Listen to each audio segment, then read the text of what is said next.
And so welcome everybody. Hello, I'm Michael, and there's of course Samantha as well with us, and all of you. Welcome to the Media Club today. We have a guest host today. It's Wes Fryer. He's going to speak up in a second. I'm going to give everything to Wes in a second. But of course, I want to welcome everybody. We're going to speak today about a podcast produced by Manoush Zomorodi. I hope I pronounced it well. And I think I'm going to give it right away to Wes, and he's going to explain a bit more about it. So take it away, Wes. It's all yours. All right. Well, thank you all so much. It is so good to get to see you all. And I'm so thankful since I have a leading role here that I have a substitute in my class. So we've been face to face since August 14th, aside from a few grade levels and individuals and just a few teachers, needing to go home and quarantine and all that stuff. So we have 2 more weeks of school. And this is a real treat. Let me just first say that I love the Media Club and I love this tribe. When I got a chance to go to Rhode Island 2 summers ago and participate in the Institute, I'd been a fan and a learner following Renee for many years. What we together are passionate about in this group is what I am it's like my academic center and my professional center now. So having these opportunities to connect is just great. And I honestly don't have a lot prepared today. I thought I might just share a few thoughts and then just open it up to see what we want to talk about, because there are so many different intersections with media literacy issues in this TED Talk. So the TED Radio Hour, and if you didn't have a chance to listen, it's okay, because we're going to talk about issues that I'm sure we still have opinions about, even if we didn't hear it. The TED Radio Hour is an opportunity for the TED organization to amplify the ideas and the talks that folks have given a lot at the main TED conferences. Some of them might be at TEDx conferences, I'm not sure. But this in real life online, first of all, I'm a huge fan of Manoush Zomorodi. Have been listening to her podcast for quite a while. The ways in which she challenges us to be thoughtful and intentional, deliberate about the choices we make with media, the ways that we consume, the ways we use our screens, the ways we parent, the ways we live life. I've just really been a fan of hers for a long time. And so this particular episode brings together 5 different folks. And I think I'm just going to mention a couple folks. I think I'm just going to mention a couple. I'm hearing an echo of myself. I think somebody made, there we go. Somebody made it. That was weird. Oh, do I have the controls? Somebody may need to take control of some muting there. So Claire Wardle, Zeynep Tufekci, Edward Snowden, Marguerite Vestager, and Adam Altler all have TED Talks that relate to the intersection of online life, digital networking, and connections. And in some cases, issues like privacy and surveillance, in some cases, democracy and economics. So the 2 things I'll just toss out and then see where you all would like to take the conversation. I think Edward Snowden and the disclosures that he provided, and the critique that he's provided, the ways in which he asks us not only to be more aware of what our government is doing, but also the rights which either we have, but they may not be written into law, the rights that we need to have, the importance of privacy. He's a contentious person, and I I regret that it's so hard today to talk about contentious issues in the classroom with students. We did a conspiracy study of conspiracy theories, but this last trimester, we're going to do it again with my 6th grade.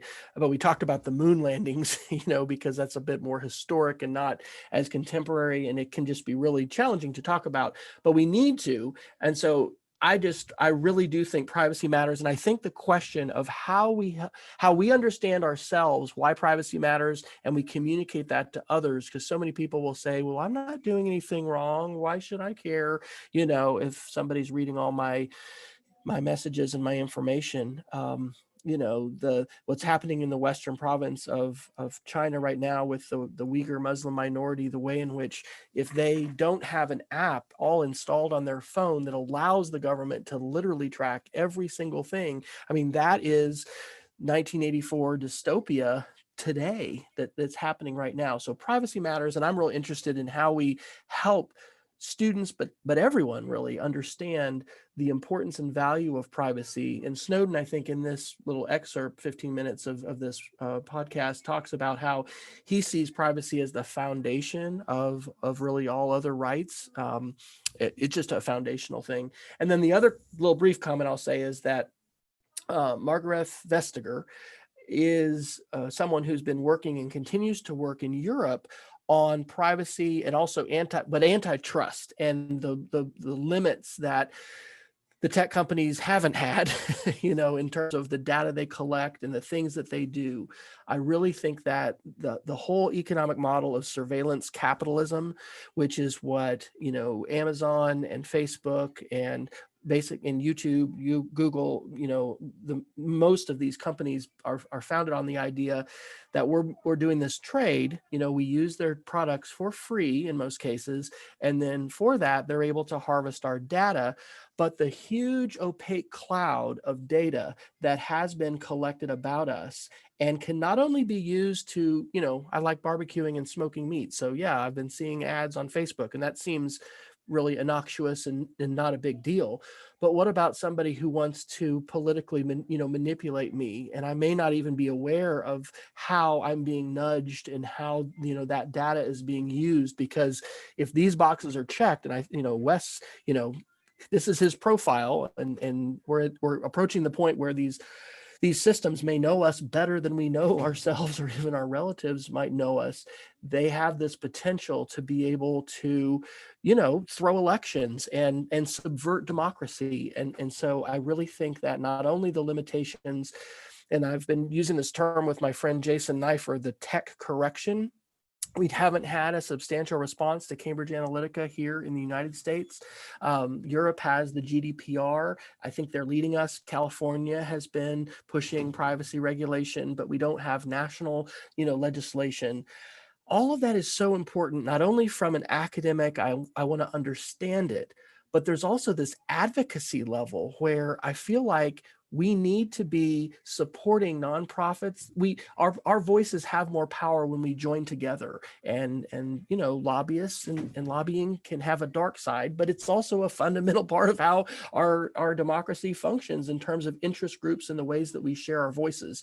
And I don't personally have a completely solid idea of, well, this is the kind of legislation that we need, and these are the kinds of restrictions we need to have. There's lots of talk about Section 230 and whether things are going to be changed with liability protections for the platforms.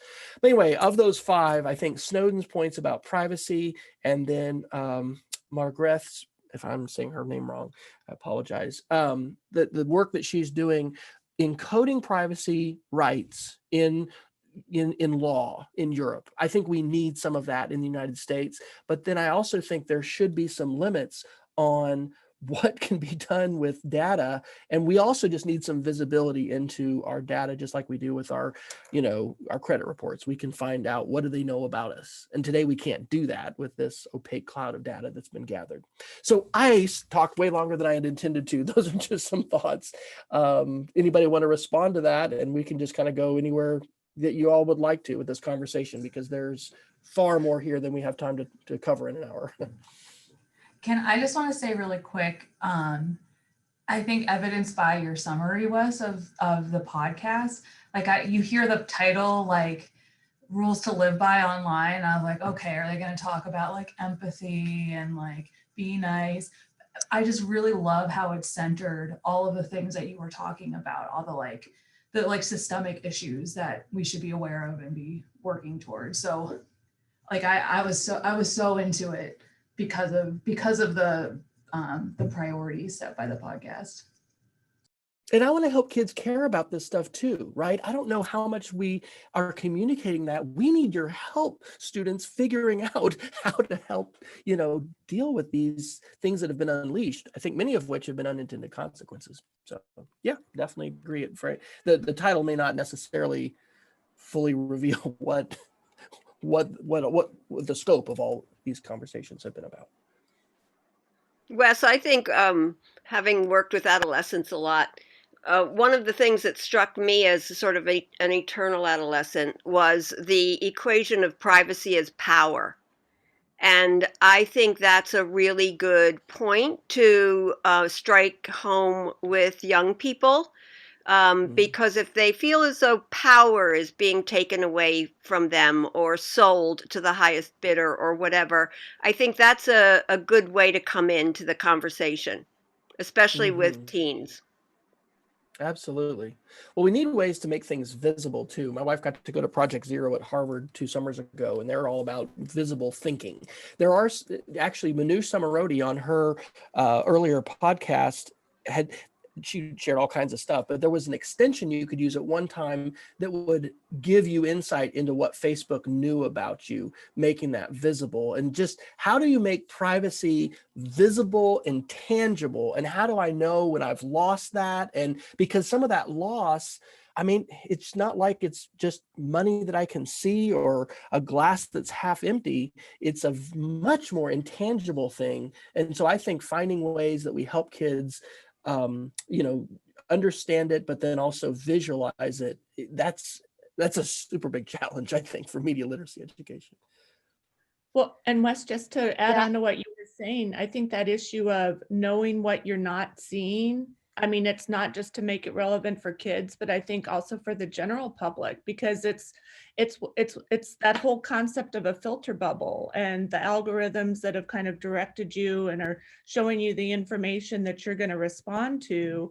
But then you're not aware, well, what am I not seeing? And I almost feel like it's not just the privacy aspect, but kind of more visibility as far as what you're not seeing that would also, I think, encourage people to take more action. I mean, it's on that privacy issue. I think it's interesting how Apple seems like they have gone so far with their marketing as far as we're protecting your information on your phone with all of these, codes, and it's even where it's impacted law enforcement, which, is all. So it's like, on the one hand, it's like people are into privacy, but then on the other hand, you see those cookies and, the little notifications, and you just kind of automatically click and say, yes, I accept cookies. And that's when you're exposing yourself and not keeping your information private anymore. And as that Edward Snowden segment, I thought was so interesting, because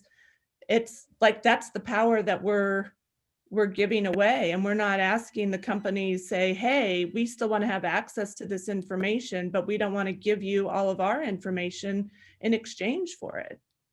Donna, I think you brought up a point that was really intriguing to me, and I liked the way that Zamarodi asked the questions, right? When he talked about how if we could just tap a button that says, yeah, no, thanks, I don't want to give you my information, she came back with, well, would they though?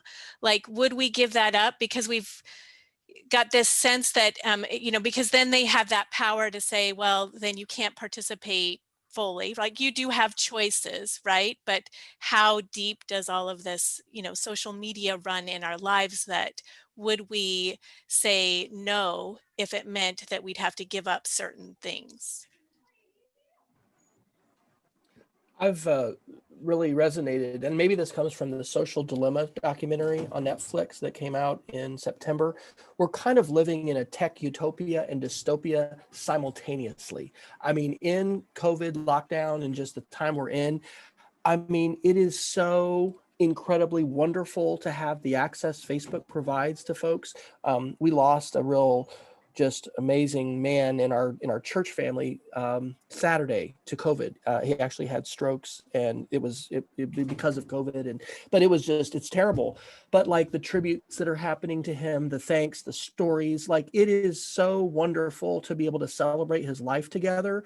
And without Facebook and a huge number of people, on that same platform, we wouldn't be able to have that. But at the same time, I think democracy has been and is being subverted all over the world using those advertising tools.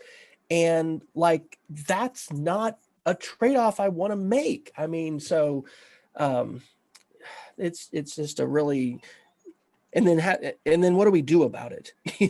Because that's what the Social Dilemma documentary wants us to do, I think, is to sort of have this populist uprising and we all light our torches and go to the, State House and go, make a march on Washington and do something. But it seems like we're so far away from being able to do that at this point. This reminds me of the conversation years ago, there was this Frontline episode on healthcare. And I remember a comment, and it was a reporter went around the world and looked at 5 healthcare systems other than the US. And one of I can't remember which country, but the guy said, yeah, the US is what happens when you don't think about it. When you don't think about anything, it just kind of runs. And I feel like we're kind of in the same boat with this. Like we haven't put any any sort of wear your seatbelt or don't swear, all those little like regulations that have come up. And here we are. And so I think this is where systems matter and systems of government matter to us. It's hard for us personally, again, to go to every site and be like, yes, individually, every time I go to your site, I have to make a decision about this. And that wastes my time. It's like, let's just have some blanket stuff, but we have to have the will, which means, we have to vote. I mean, I think systemically, the only way this is really going to get solved if there is the will among those who can make the regulations and those who can build, and so that makes it hard. So then we do need to advocate, we do need to raise our voices and all of that. But I think at the individual level, it is hard to deal with it all. I sort of go back to what, I'm sorry. Go ahead, Davina. I sort of go back to what Edward Snowden and Zeynep Tufekci were saying. I adore Tufekci's work in so many ways. She's so prescient. In fact, I remember watching a video where the Obama administration and the digital social media marketers hired by them to campaign for his election. Were super happy about the hyper segmentation that social media marketing allowed their campaign. But Tufekci just turned around and said to him, do you realize how that can be misused? And I honestly feel that it's not about individuals anymore. This needs industry self-regulation, and this needs governments to take notice of their primary duty of safeguarding their citizens and their rights. And I agree with Snowden that the right to privacy is one of the most fundamental, most important rights there can be. And they need to sort of break away from the neoliberal capitalistic intentions that they are already, in bed with all these giant Indian companies, and put their individuals, put their citizens in the limelight when they are framing these laws. So I love GDPR, and in fact, in India, we're looking at bringing a version of GDPR. Talks are already on for that. So yeah, looking forward to those policy debates. The discussion makes me think about, there's this new concept of public privacy. What are you choosing to put out there? And like when you sign up for an account, all the questions they have doesn't mean you have to answer them. There's stuff that is freely given away without realizing, yes, we have a choice. When I'm talking particularly even to high school students, like you don't have to put your address in your Facebook account. You have no idea that's really a choice, what they asked for, but it wasn't required. And similarly, whatever we post, that becomes what we're eliminating our personal privacy to. So thinking about those actions, every little click you make now, yes, it is private, it is public, regardless of the privacy statements, because those usually go to selling that sign up content, not the content that you are posting or clicking on. So it's totally different algorithms of collecting information, but do we, maybe we in this room do know that difference, but does the greater we really understand what they're giving away when they click on something? And it makes me think, how do we see ourselves on the dark web, basically, right? Or because if the dark web is the part of the web we can't just browse to and see when we type in the browser, There's the website Have I Been Pwned, which is a Microsoft white hat hacker that basically takes breaches, and you put your email in and they'll show you, here's all the breaches that your email was involved in, here's the stuff they've taken. That has a bit of positive shock value in some situations, to be able to personalize, oh, look, that password that you used on LinkedIn or these other, it's on the dark web. Anybody who wants to can see it. That's part of what I'm hearing you say with that, is how do we see what we have already given away, and therefore start to change our behavior of, yeah, sure, I'll tell you all that, because we don't even know the things that we say. I mean, that's the thing that's crazy about A/B testing, and the ways that this is super high level psychological analysis and data, the ways that things are correlated. We can answer a question about what Harry Potter house that you think you're in, and that's used later to influence your political decisions when it's voting time. I mean, it's crazy, but I don't know, just the visibility of that is also a real puzzle. Because I agree, we give so much away, and you see that with kids too. Sometimes they don't even realize if they're being asked these questions. We're so free to give away far more than we probably should.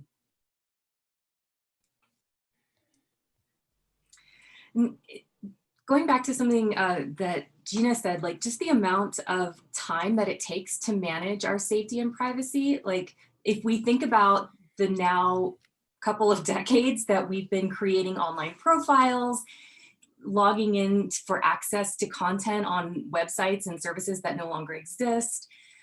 I think a couple of days ago, I put a password into something, or like Chrome like saves my passwords, and it said I had 45 data breaches, or like password breaches. And I went in there and I was like, I don't even know what most of this stuff is. Like, how do you manage all that? I started taking a stab at it, but I spent literally like an hour and a half trying to change these passwords, and it takes forever. So like, how are we supposed to do that? Is the onus on us? Like, can we, I don't know. Couple of good thoughts about that. Holiday time. It's a great time to do a password audit. My friend Jason Neiffer has done this, where like he's literally, and you can use tools that are now built into Chrome, or LastPass is what we recommend for all our teachers. I use 1Password personally, just with our family stuff, and it's called Watchtower and 1Password, but it like tells you these passwords have been duplicated, this is a weak password, and some of them will tell you about the breach, according to Have I Been Pwned, these passwords have been breached. So holiday time is a great time to do that audit, and I have worked on it, but I was a tech director at our school for 4 years. It is obscene how many passwords that I have. And I did not start life as a tech director with a password manager creating a 30-character random, password for everything, which is what I do now with unique passwords. So that's idea one. Idea two, one of the things Manoush Samarodi has done on podcasts for me before, and maybe not as much on this one, but she'll end up mentioning, or her guest will mention, some specific tools that you can use. And I don't remember where I found this one, but it's called Jumbo Privacy. I just put it into the chat. I have been running it for a while. What it lets you do, and it's a premium, like all these other apps or whatever, as far as some's free and then you can pay for more, but even on the free tier, it lets you monitor things like data breaches, and like you said, like what do you do with that information, but it will also let you delete things. So for instance, my latest scan, it deleted 28 Google Map activities that I had. It deleted 75 Google searches I had, and then it deleted some Gmail searches. I honestly love YouTube.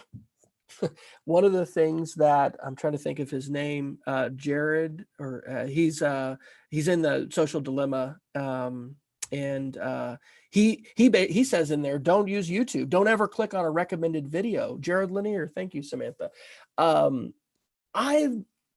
I cook stuff for my family. We had seasoning on our chili last night that I learned from a YouTuber that I got through a recommended video. It was amazing. So I enjoy that, but there should be a limit. And so one of the things this is helping me do, because I don't have the time to go through all this stuff, is it's allowed me to check some boxes on Facebook, on Google. There's other, platforms, and I have started to delete some stuff because it is like, yeah, why does Google need to keep forever the record of everywhere I've gone and put into maps? I don't think they need that. So anyway, that's been a specific tool that I've started to play with that's made some of it visible that I feel is helping me. Has anybody else had anything else like that you've used, or other thoughts about that? Yeah, maybe a couple of thoughts. Like I'm thinking really about the students, you see, and I'm taking them really like at the heart. And what if they gonna just say, okay, so there's a data breach, so what? And then they just, so in a way, I'm trying. I have sometimes that feeling that they don't understand the impact of what's going on right here. If I can explain Cambridge Analytica, 80 million Facebook accounts given away, people being manipulated, targeted by Facebook profiling. But then students gonna say, okay, so what? It seems like there's this digital wall and there's no impact on them. So I was wondering how to experience actually like these kind of consequences. And I think this term came up at one point. What are these consequences? What is like the discussion on harm when privacy is violated? But I don't know, I don't have an answer to that, but I think it's very important to think about the students, how they experience privacy and how they get an understanding of privacy. I have no answer to that. I'm not an expert on privacy. I would not say that I feel very comfortable to talk about it. So that's like a little bit like these things, or a couple of thoughts I just have coming up. But that's also the value of this group, right? Because you don't have to have the answer to chime in. This is what we're here to do, is to wrestle with this stuff. Sorry, go ahead. Yeah, no answer. But with the youth, I am noticing the issue isn't about like their passwords and protection. Yeah. The issue is more about them just caring about that privacy breach. And that's the stuff that I struggle with so much. I'm telling them, oh, this app, don't have it on your phone. If you want to use it, go to the website because it'll do this, and this on your phone. Like they really just, as a majority, seem to not care about it. I would like to suggest maybe we need on the K-12 level.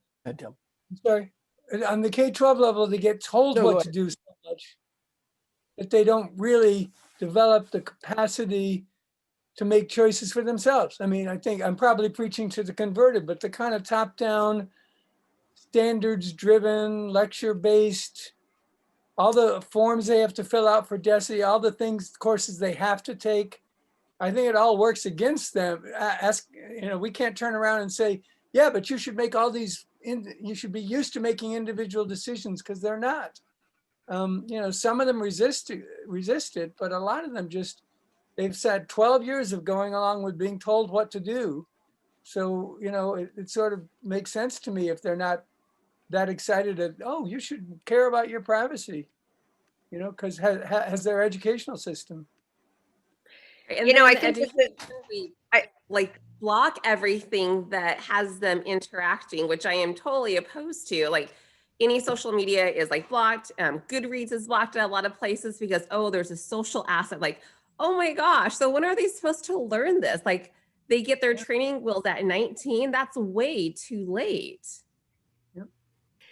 The point I was going to make is that sometimes you can make it into an empathy lesson as well. And I think this is where the question in media literacy, how might other people interpret this message, might be a good one. Like if you played one of those segments with students and then did the 5 or 10 or 7 or however many media literacy questions you use, maybe they don't care about themselves, but what about their grandparents who aren't as media savvy and could have their savings taken away because of a privacy breach? If you have them look into that, one of the points that was made was about how minorities again suffer in ways that that we privileged though people don't or aren't as impacted. So I think that is one way in of like, well, okay, you don't care, but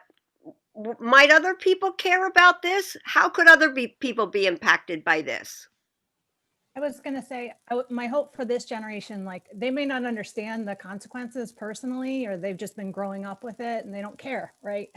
but they do seem, hopefully like Gen Z, they do care about like social impact. They do seem to like really be into causes in a way that's better than my generation. So I would hope that if, you know, we play up, how are you taking part of this system that's doing harm to other people, you know, through your data? By giving your data, this is being used against people more vulnerable than you. That might work, you know, to your point, Pam.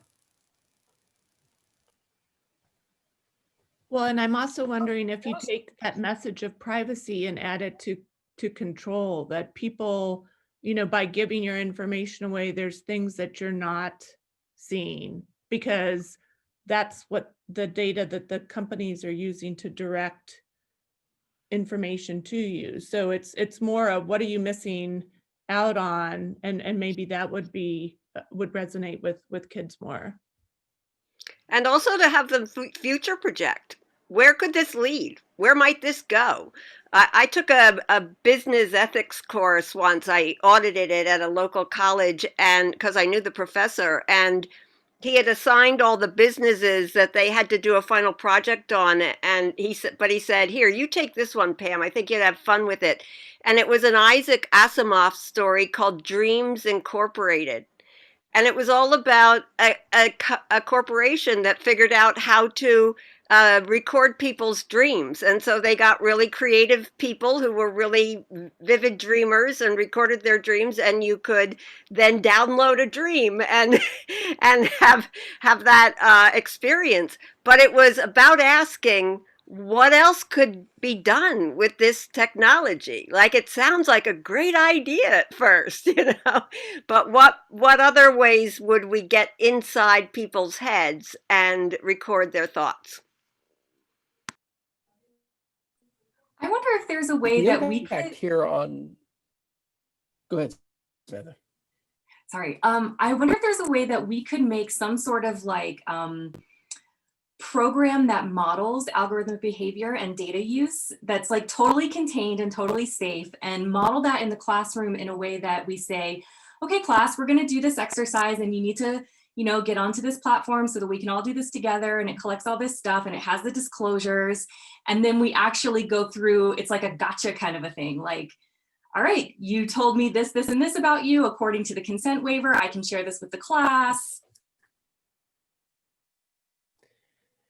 I totally If you think build one, I would simulations love to are have my very kids valuable. try it You out. know? Yeah. There's a game that Well, we hits should some have of those older parts. high school and college kids code it. There's a game that hits some go of ahead, that as Katie. far as like trolls on the internet, and like it seems like for a moment then there was this like awakening, but it's short-lived. So how do we get them to like realize it's an issue, but then like still apply what they learned?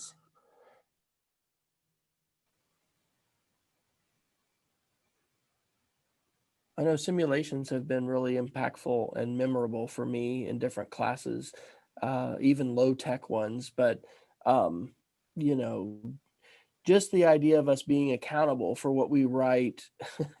Every time I've done an open chat with, you know, elementary or middle school kids, it inevitably happens that somebody blows it and ends up needing to be, you know, given a timeout. And it's something that, you know, my friend Kevin Honeycutt talks about kids on social media. It's like they're on the playground. There's no supervisors. There's nobody out there. This is similar, but it's how would a simulation help you not only visualize, but also experience and personalize some of these things that we're talking about? Does anything like that exist? Has anybody seen any kind of visualization of a simulation about a privacy hack or a, you know, some, I don't know, maybe we need some kind of business kind of simulations, but then they also have these other factors. I don't know. It's the privacy part and the stuff that impacts democracy is more than just like ransomware or criminals, you know, trying to take money away from folks. But have you ever seen the Black Mirror episode called Nosedive? I still haven't watched Black Mirror, and I've had people tell me I really should. You know, it's not a simulation exactly, but it postulates a world not too many years from now where everyone walks around with a rating floating right next to their head that everybody else can see. And people who don't have a 4.5 can't get into a certain housing development, and people discriminate based on and every action you ever do is influenced by wanting to get the person to rate you highly. And I show it to kids. And what episode is that? Called Nosedive. And I show it to kids, and a third of them think, oh my God, we're almost there. It's really horrible. And a third of them think, yeah, maybe we'll get there. And a third of them think that could never happen. But that in itself is a useful discussion. I apologize. I had to leave, so I might have missed some. Well, I know I missed some interesting conversation. But to this point of like classroom stuff, I also think that like as we're thinking about what experiences in the classroom would be helpful for students, I also think we need to be realistic about what our outcomes and goals are. Like, I don't think it's realistic to expect as a result of learning about this or that students are going to say, oh, I'm off social media, or I'll never put anything like that out again. Because like adults make mistakes all the time, and like that's kind of how you learn, right? Like you make mistakes and like things, you do things that then you reflect on later and it's like that didn't feel good. So I like as educators, I don't think that we should judge what we do harshly if the outcome is not I'm sparking a revolution. Like small changes in how you perceive certain things or like how you approach the next situation, I think that's a big deal, and maybe that's enough. I'd come back to what Davina was saying earlier, because as I'm thinking about this and also having done work with students and social media, and they would say things like, oh, I've totally changed my habits. And then at the end of the year, they're like, well, maybe not so much. I feel like I fall into that too, right? That sometimes I just need something or I want to do something and I know better, but I do it anyway because I need to get on that app right now and I need to connect with these people, or, need in air quotes. And so I feel like too that we talk about young people, but I'm really guilty too. And I looked up, have you been pwned? And I was like, oh yeah, I know that. And I have some of the same passwords, and I've done all of these things. I was like, oh, it hasn't really changed my behavior as much as I'd like. In a little bit, I mean, I'm not on Facebook, I don't do a whole lot of social media, but so in some ways it has. So I think it was Michelle was just saying those little small wins. I've done some of those things, but I also feel like there needs to be a more concerted effort to really protect us from, because like Samantha's point, I've done that hours long, like email purge where, or password purge where I've got to fix everything because somebody has, my information, and I just don't have the energy for it. And part of me does want somebody to just make sure that all of the things I don't know are that we're like working on that. Well, at the risk of being political, let's talk about masks for a moment. I will say that there is a point at which it is good for the government to make decisions that help protect society.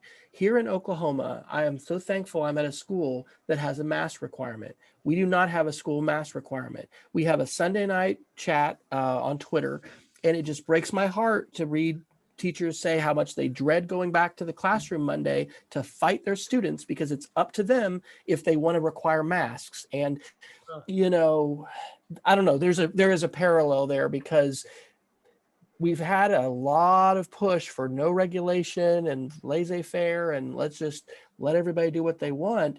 And I certainly am not an advocate for authoritarianism or, complete state control. But I think that there is a strong case that needs to be made for some regulation. GDPR is an example, but we need some ways in which we can be protected, and we don't have to be the ones going through. I mean, why couldn't social media websites require you to use a unique password? They could, or at least one that's not on the dark web already. I don't know. Yeah, no, Wes, I think you make a really important point about. I think you make a really important point about. Obviously media literacy, misinformation, and I think the mask mandate is good. And I've never, I think none of us on here have seen it as political.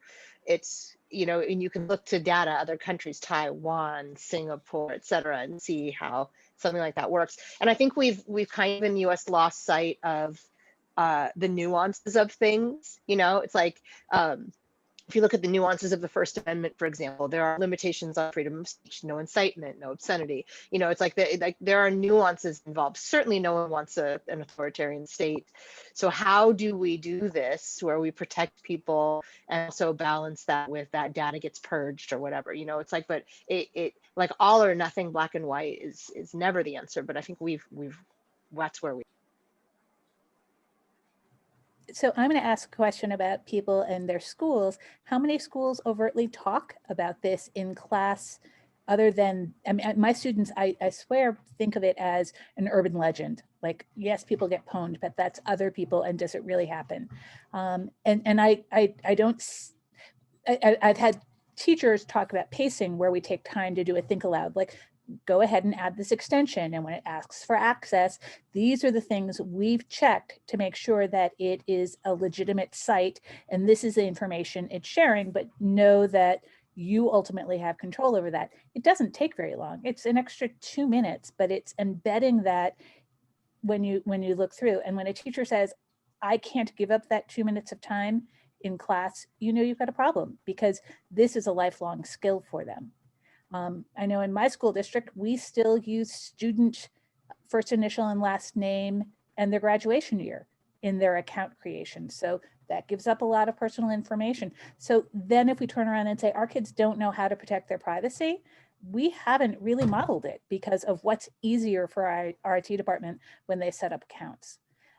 So how do we make certain that people look at that? And I do have kids who are super concerned, who sit around and after the elections talked about filter bubbles and echo chambers, and they're motivated. They're recognizing a problem, but it's not just a student problem, it's a society problem where we're pretty comfortable in our filter bubbles. I'm pretty happy hearing what I'd like to hear in my media sources, and I have to push myself to listen to other viewpoints.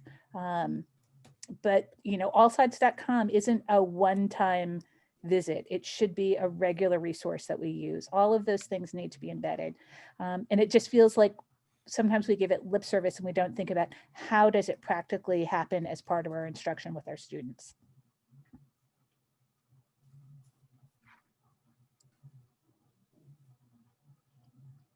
That'd be a great thing to crowdsource. I'd put that in the chat, but brainstorm it together about the ways. I mean, we're doing that. I hadn't even thought of that. You're right. I mean, I've thought that, oh, your graduation year is here, and therefore somebody's going to know exactly how old you are because they could probably. That would be a great practical thing to brainstorm and crowdsource. Is how should we, you know, changing our policies to better protect privacy and security. We've been requiring two-step verification for maybe 3 years now. When we first started that, there was only one other peer school in our, you know, athletic conference that was doing that, but that's still not a norm. So that's a very specific thing that could be helpful, because you know, sometimes people may not have thought of that, or maybe they do and just don't, you know, the value, the administrator might be the one that has to see the value of it to be able to say, we need to do that. We need to change that procedure that we've had since we first started giving kids Google accounts. I don't remember if it was Snowden or somebody else who did the whole bit about how, you know, the data about how people's time online has changed over the past couple decades. But I'm wondering, for those of you who are active in classrooms now, do you do media surveys at the beginning of your term with your students about what they're using, how often they're online, what kind of media they use, etc.? That's a question. We do it as part of a day of unplugging activity. I think we students don't do it. Identified, and we were pretty shocked by how many kids talked about, you know, checking their media, social media, you know, more than 10 times in an hour, but not really looking at their privacy piece. We were looking at how much time they were on their devices. Samantha put into the chat about, parents who are letting 12-year-olds get Facebook accounts and say they're 22. I have been asking my kids, please tell the truth. We've had teachers at school have kids lie with the date so they could set up this account. There are other ways to do that other than having kids lie about their age. I tell my kids the story of one of our children who did set up her own Twitter account before she was supposed to, and she tried to come clean, and guess what, when she put in her real birthday, Twitter said, oh, you lied, delete, you're never able to access that account again. But I don't know how many other teachers are having that kind of conversation. And anyway, that's a conversation with, like Samantha references, that we need to have with parents as well as with kids. That's a hard one. I teach 5th and 6th graders, right? So nobody's 13 in any of my classes. It's easy to Other lie. thoughts It in makes response me to that mortified question? more so about the pornography sites where all you have to do is click yes to be over 18. There is no like follow-up to determine, is this child truly over 18? I have gone and canceled accounts and like how to write this long account of that this child is a child and shouldn't be accessing this stuff, period. And it's difficult to remove that access.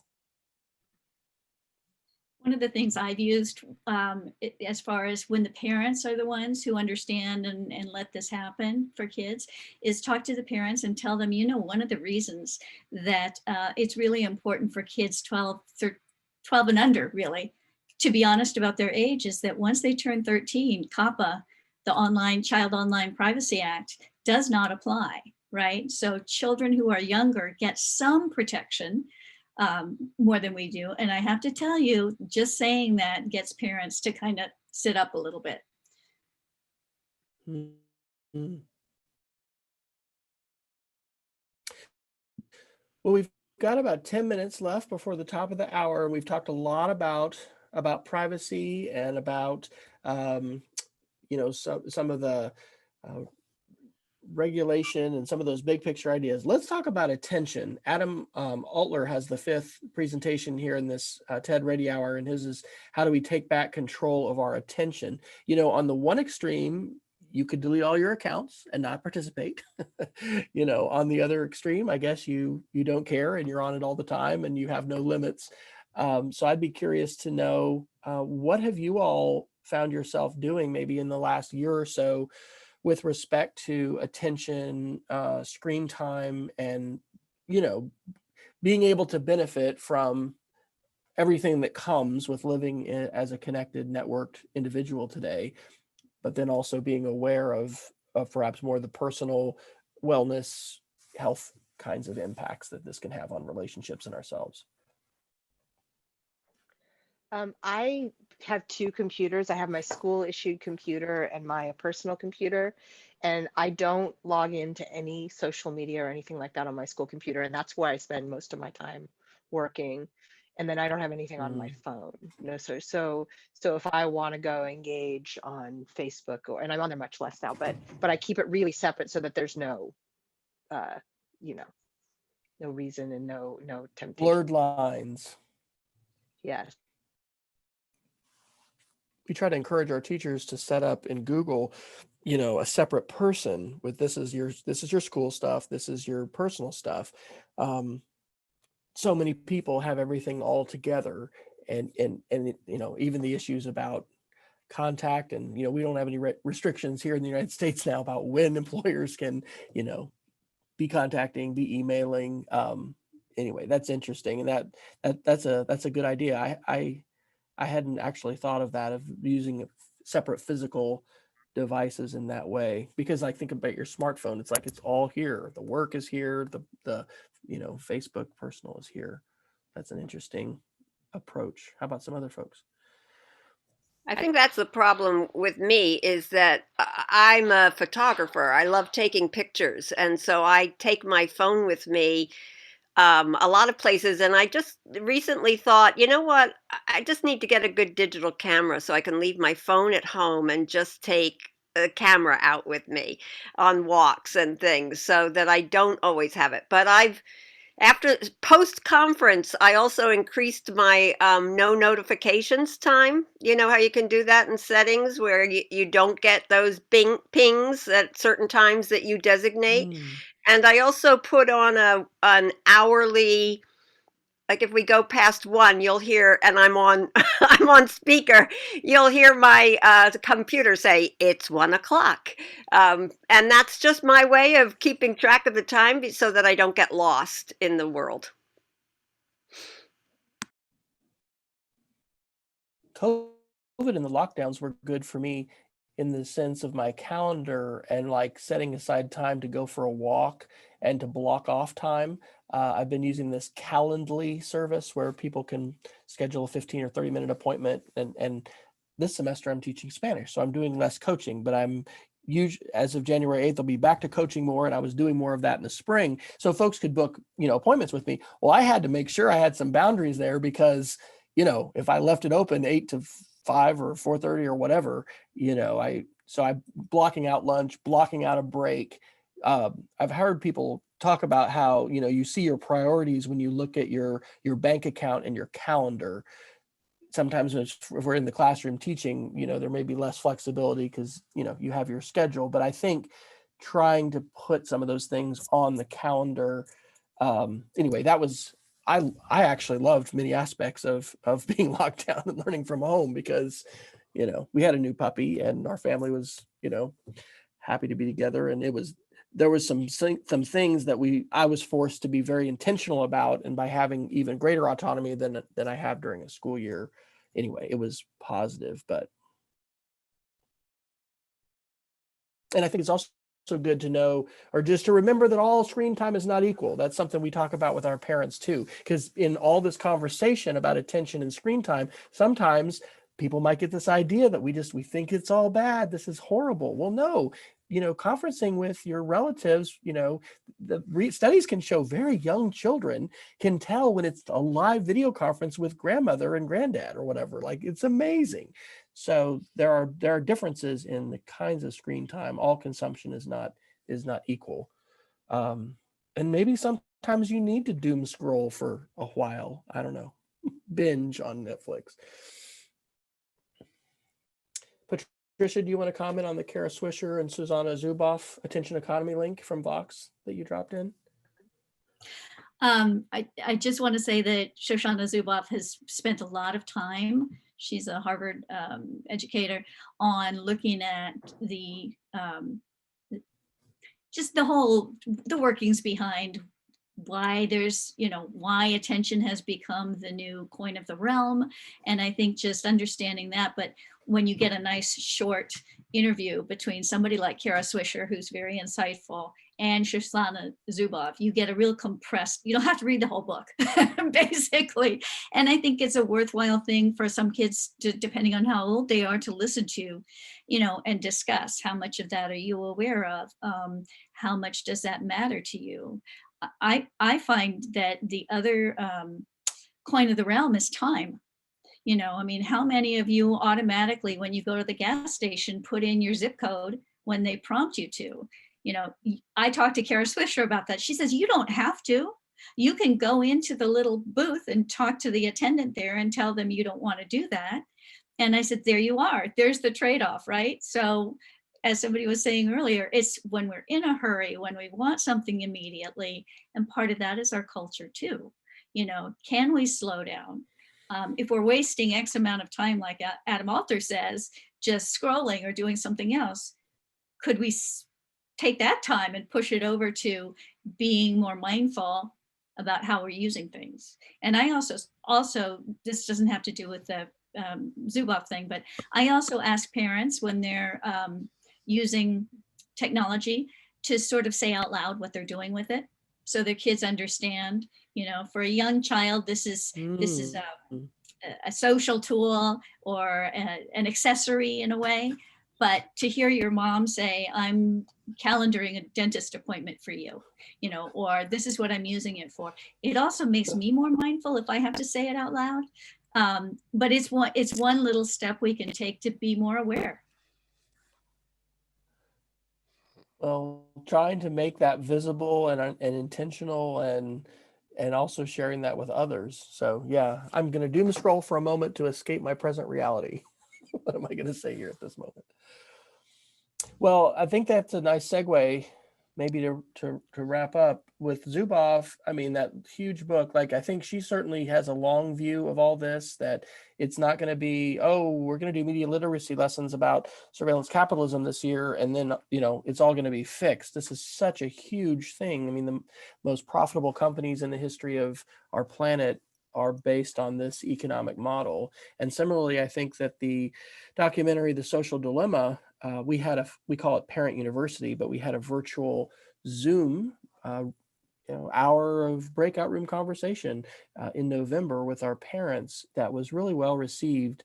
And I heard someone say this morning, I think it was on This Week in Tech, like they were disappointed it had taken a global pandemic to get like so many weddings live streamed and events that people couldn't all attend virtually to go virtual. Well, similarly, I mean, when we try to get parents up at school at 6 o'clock on a Tuesday or a Thursday night, like that's a really tough ask. And we had about 35 folks show up for this Zoom Parent University, you know, where we asked them to watch The Social Dilemma before. And it was great. And I think we turned to each other afterwards and kind of said, you know what, maybe we need to do it all the time, because people were fixing dinner and doing all kinds of things, back to what Patricia said about time. And so I think that was maybe another silver lining. But anyway, The Social Dilemma points to a long game. I think that that certainly Shoshana Zuboff does as well. And that's also why it's great for us to be together in the media club, having chances to talk about these issues and think about their intersection to our personal lives, but also our professional lives. And then I think I'd just like to share a thought about shared advocacy. You know, EFF, the Electronic Frontier Foundation, has been a very important and outspoken advocate for privacy and trying to check surveillance power and in all kinds of things.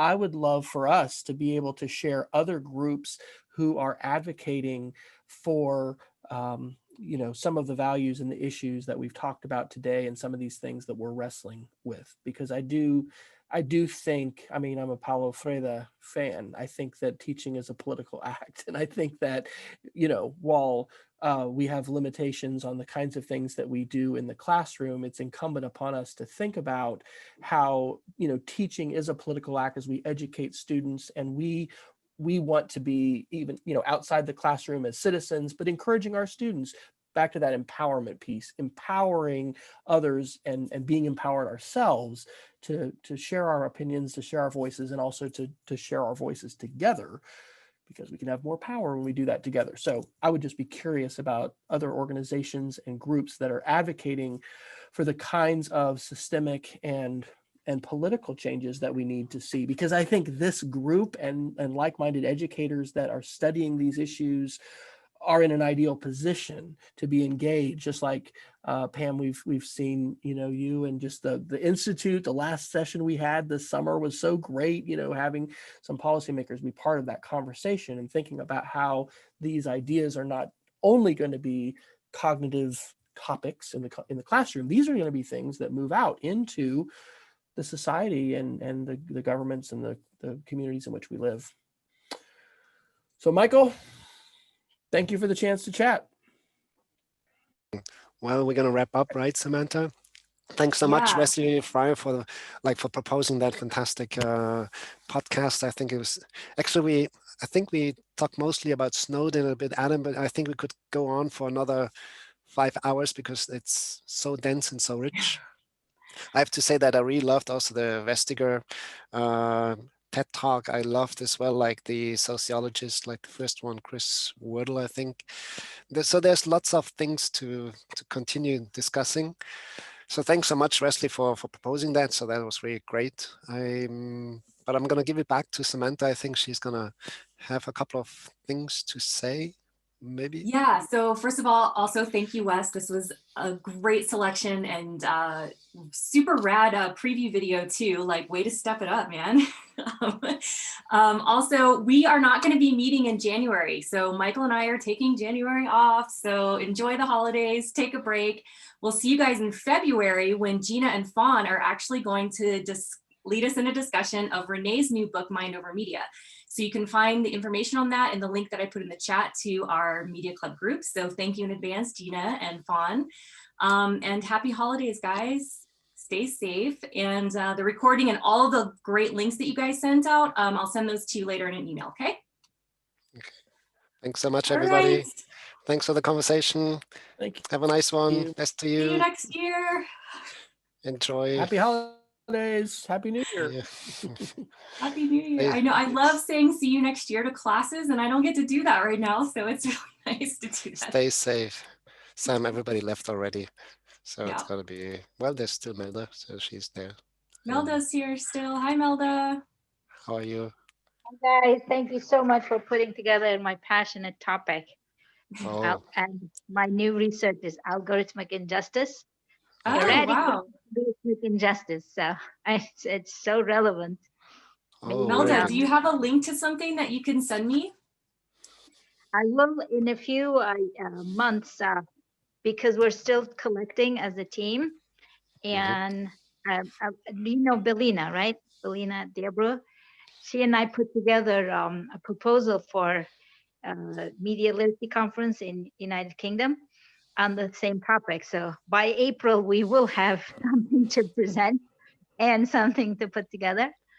But it's still like there's this collection of videos we're watching and finding out that it's unbelievable how much I can't unmute myself. I mean, I'm sorry about that. So I hope you can hear me clearly. So Yeah, we it's see very you. rudimentary level right now, but one thing we know, we are enslaved into these algorithms. Once they have the data, they will know exactly from our zip code, our blood pressure, how long we're gonna live, what we're gonna buy tomorrow. We don't know what we're gonna buy, but they do know. I know, they're gonna send us the advertisements.